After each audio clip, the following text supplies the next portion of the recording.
चलिए, तो हम कक्षा 10वीं की प्रश्नावली जो 5.2 है उसका हम क्वेश्चन क्रमांक 10 करते हैं। इस क्वेश्चन में लिखा हुआ है किसी एपी का 17वां पद उसके 10वें पद से 7 अधिक है, इसका सार्व अंतर ज्ञात कीजिए। यानी इसमें आपको 10वां पद उन्होंने ये कहा कि जो 17वां पद है आपका 17 वाला जो पद है वो उसके 10वें पद से 7 ज़्यादा है। यानी हम क्या करेंगे, यहाँ पर हम लिख लेंगे आपका क्वेश्चन कौन सा है छात्रों, ये क्वेश्चन है आपका 10वां। इसमें दिया गया है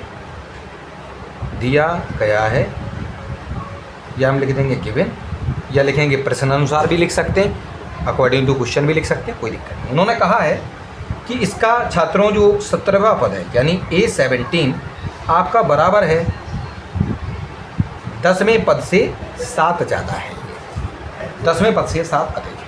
ठीक है, तो हम क्या करेंगे, अगर हम A17 नहीं हमें मालूम ना A10 मालूम और भी कुछ चीज़ें नहीं मालूम तो हम इसको थोड़ा सा सॉल्व करते हैं। A17 अगर निकालने के लिए जाते तो उसके लिए भी हमें यही वाला फार्मूला यूज़ करना पड़ता। A10 निकालने जाते तब भी जो है हम इसका यही वाला फार्मूला लगाते, बराबर में 7। ए की जगह ए लिखेंगे छात्रों, उसके बाद n क्योंकि हमारा इसमें 17 है तो हम यहाँ पर 17 लिख देंगे बच्चों, 1 है। ठीक, d हमको नहीं मालूम, यहाँ पर भी छात्रों ए की जगह 1, n हमें इसमें 10 मालूम है, 10वें पद की बात हो रही है, -1 है छात्रों। और यहाँ पर जो d है उस d को भी हमें नहीं मालूम है, उसको तो निकाल लेंगे, प्लस में 7 है। ए के स्थान पर हम क्या करेंगे, ए लिखेंगे, 17 में से 1 जाएगा 16 और 16 का गुणा d में होगा तो आपके आ जाएंगे 16 d बराबर।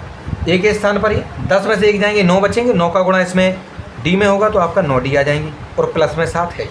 एक काम कीजिए, इन दोनों टर्मों को यहाँ ले आइए, इस तरह बराबर की तरह पक्षांतर कीजिए, तो ये जो a है उसके साथ जो a है वो माइनस में हो जाएगा, प्लस के 16d यहाँ पहले से थे।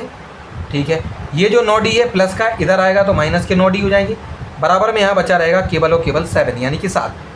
हम क्या करेंगे छात्रों, a से a को काट देंगे और 16 में से अगर हमारे 9d जाते हैं, 16 में से 9d जाएंगे तो आपके यहाँ पर बचेंगे 7d और बराबर में 7 था, d चाहिए छात्रों। तो इस 7 के साथ हम इस 7 को देखिए इस प्रकार से, d चाहिए था तो ये जो 7 है वो 7 के साथ हमने क्या पहुंचा दिया, भाग में पहुंचा दिया।